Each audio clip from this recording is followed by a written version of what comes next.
Once upon a time, there was a princess who lived in a vast and thriving kingdom. She was lively and clever and had everything she wanted. There were palace workers and guards who waited on her every wish, and she rarely faced a hardship worse than a stubbed toe. Her days went by with ease, filled with schooling, playing games, and delicious feasts. One of her favorite things to do, when all her daily activities had been accomplished, was venturing outside in the expansive and impeccably maintained gardens that spread out along the backyards of the castle. In the center of this garden was a deep and wide pond.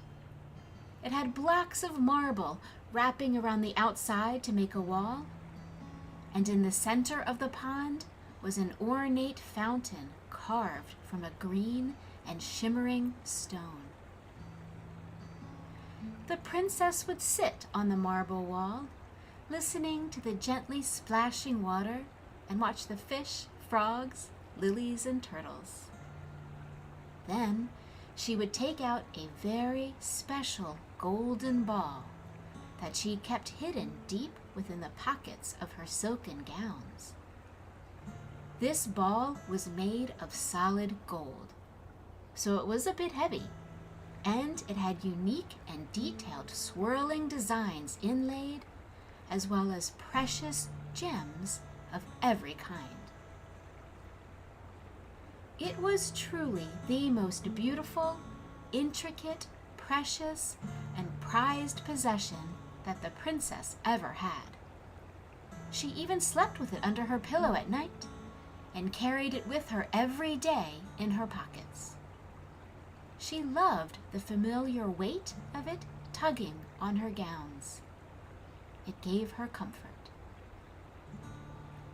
The princess had been told that this gold ball was created by her great-great-great-grandmother when she was queen, and had been passed down through generations, and that it now belonged to her. And so her favorite thing to do was sit in the lovely garden among the flowers, listen to the trickling water of the fountain, and play with this beautiful ball. She would toss it back and forth, and she never tired of watching the way the sun would reflect through each gem and make lovely patterns of all colors. One day, as she was playing with her ball, the sun caught her eye and blinded her momentarily. And as she tossed the ball in the air, her hand missed its descent, and she dropped the ball right into the pond. She was shocked and horrified as the pond waters were dark and deep, and she had no idea how she would get her ball back. She called to the palace guards, who looked at each other. They had no idea how to get that deep in the water. The princess began to cry, deep, heaving sobs. This ball was so special and could never be replaced.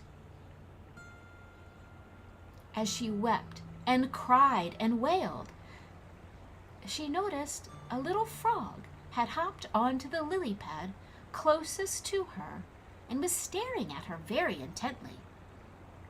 Even within her despair, she was able to notice the intelligence and kindness that seemed to be within this little frog's eyes. She was even more surprised when the frog spoke to her. "Dear princess, I have seen you here many times playing happily, but I have never seen you cry. What is wrong?" asked the frog. The princess tried to control her voice, and through heaving sobs and shaky words, she managed to respond. "Oh, little frog, I have lost my most prized possession in the whole world. The golden ball that I have been playing with belonged to my great-great-great-grandmother, the queen. And it can never be replaced, and I love it so much, but I have lost it deep in the waters. I have no idea how to get it back." The frog thought for just a moment and said, "Well, dear princess, while retrieving the ball might be very difficult for you, it may be far easier for me. Would you like me to try to bring your ball back to you?" he asked. A sudden jolt of desperate hope flooded the princess as she looked at the frog and said, "Oh, yes, frog, please. Oh, I would be ever so grateful to you if you could get my ball back. I would do anything at all. You can ask me for anything you want. I'll give you whatever you could wish for. Oh, thank you so much, frog. I'll do anything to get my ball back." The frog replied, "All right, dear princess. I may indeed ask you for help one day. But for now, I will help you, and I will retrieve your ball." The frog's head disappeared below the water, and the princess leaned way over and tried to peer into the depths, anxious for the frog's return. She waited for what seemed like an eternity, and finally, the frog did return to the surface. In his little hands, he held out the ball to her. He started to tell her, "This ball is very heavy for me, and I was barely able to bring it up. It was a mighty struggle." But the princess was so happy to have the ball back that she snatched it right out of his little hands, and without even a thank you or looking back at him, she skipped away, happily clutching the ball to her heart. The little frog was left sitting alone on the lily pad as he watched her leave. A few days later, the princess was back in the garden and sitting by the pond. She'd almost entirely forgotten about losing the ball. She was very used to other people solving her problems for her. So, when she noticed, out of the corner of her eye, that the frog began to approach and croak out a question to her, she jumped up and skipped away and went on with her day. Once again, the frog watched her sadly as she left him alone. After another few days, the princess was having dinner with her family. The king and queen were there, her sisters were there, and the whole royal court was enjoying a scrumptious, delicious feast. As they were thoroughly enjoying the meal, there was a loud croaking at the door. "Princess, princess, are you there?" asked the frog from the other side of the large door. The princess was embarrassed and looked around at everyone at the large table. She leapt up and ran to the door, opened it, and stepped out, closing it behind her. "What is it, little frog?" she asked, surprised to find the frog anywhere else other than the pond. "Dear princess, I am very sorry to bother you, but I am so very hungry. Might I have a bit of your food to fill my empty belly? You could leave it outside for me so I won't embarrass you," said the frog. The princess was exasperated. "Frog, you do not eat people food. You are a frog. And I know the palace gardeners throw fish food into the pond. I'm sure you can eat pond food. Now, goodbye." The princess turned around and shut the big door on the frog. She returned to her feast, and the frog slowly made his way back to the pond with his rumbling belly still empty. As time went on, the seasons began to change, and the cold winds blew in from the north, and the pond began to freeze over. The princess had plenty of warm clothes, and so the cold weather did not bother her at all, and she loved to walk along the grounds no matter what season it was. So it happened to be on another day that she found herself once again at the pond. She had been avoiding it as of late, as she did not want to encounter the frog again. She assumed that because most of the pond was frozen over, she would not see the frog at all, and she felt it was safe to return. However, there was still one corner of the pond that was not yet frozen over. To the princess's dismay, the frog was still there. He was shivering, and he struggled to hop closer to her, but he did, and he asked her in a trembling voice, "Princess, it is so very cold on this pond. Could you please bring me to the castle and let me just sit by the fire, where I may be able to warm myself?" pleaded the frog. The princess replied uncomfortably, "Oh, frog, you do not need to come and live inside. You are a frog. All the other fish seem happy enough to freeze through the winter and thaw out again in the spring. Can't you do the same thing?" And with that, the princess whisked away again, relieved to be away from the sad and intelligent eyes of the frog. Another season went by, and the princess again forgot about the frog.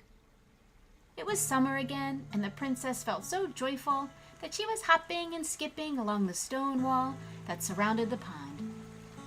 She became so involved in her dancing and spinning that her slipper became twisted and her feet fell out from under her until she found herself falling head first right into the pond. She was suddenly terrified as she did not know how to swim. She coughed and choked, and the dirty water covered her eyes and nose. She called out to the guards, who did quickly rush to her, reached their arms down, and pulled her up out of the water. She collapsed on the grass, gasping and heaving, shaking and terrified. She was very thankful that she did not drown, and it took her some time to recompose herself. Once she was able to control her breathing again, she realized with horror that once again she had lost her precious ball in the pond. It must have fallen out of her pocket as she thrashed around in the water. She remembered the kind frog who had helped her before, and so she called out to him again. Dear frog, can you please help me? I have once again dropped my ball, and it is so easy for you to go down and get it. Will you please help me one more time?" begged the princess. The frog did appear another time. He looked her deeply in the eyes and said, "Of course, dear princess. I will get your ball again." And with that, he dove down into the water to retrieve her ball. And again the princess waited with anticipation, and it seemed to take an eternity. This time, while she waited, she thought back over the last year of the other times she had seen the frog. She knew that the frog had asked for her help, and how each time she had rejected him. And yet here he was, helping her again, despite her unkindness toward him. She started to feel guilty for the way she had treated him, and she wondered if he ever would actually return her ball. She suspected that she did not deserve his help. However, the frog was true to his word, and he did pop back up on the surface of the water and hand her the precious ball a second time. The princess was so grateful and relieved that this time, instead of just snatching the ball up, she picked up the frog along with the ball, and without thinking, she was so grateful that she kissed him. The moment that she kissed him, right before her eyes, and with a puff of purple smoke, the frog turned into a real, living, human prince. The princess couldn't believe what she was seeing. "What just happened?" she stammered. The prince said, "I have been under the spell of an evil witch for many years. The only way I could return to my human self was if a princess gave me a genuine kiss. And so I thank you, princess, for breaking this spell and giving me my life back." The princess was overjoyed that she got her ball back, but when she also saw this impressive, kind prince sitting in front of her, she wanted him for a husband. "Oh, how wonderful this is, Prince! We are now perfect for each other. Let's go and tell my father that I have now finally found a suitable husband," she said, overjoyed. The prince looked at her sadly and replied, "Oh, dear princess, while you can always count on me in your time of need, and while I will always be your friend, I'm afraid you did not do the same for me. You treated me with disrespect and contempt when you thought all I was a little frog. You did not keep your word to me, even though I kept my word to you. I am afraid I cannot trust you in my heart. So I will find a partner in my life who is true in her kindness and her word and her heart. I hold you no ill feelings and will always be grateful to you for breaking the spell. But I am forced to decline your sweet offer." The princess was shocked that the prince rejected her, as just about every other man in the kingdom had tried to be her husband. But she was also ashamed and heartbroken for what she had done. She didn't like it, but she had to admit that the words the prince spoke were true, and there was nothing she could say in her own defense. She had treated him badly, broke her promise, and dismissed him in his time of need. This time, she watched him walk away, while she sat on the edge of the pond alone. In the years to come, when the prince and princess would encounter each other, they would smile fondly and greet each other as friends. And the princess watched from afar as the prince found a pure and honest woman to build his life with, and she saw they were very happy together. Her heart ached that she had missed out on this blissful life herself, but she was very happy for the kind prince. The princess learned her lesson that she should not take kindness, support, or anyone for granted. And she learned that just because she had the great fortune to be a princess, it did not make her better than anyone else, and that even a lowly frog deserved her respect. The end.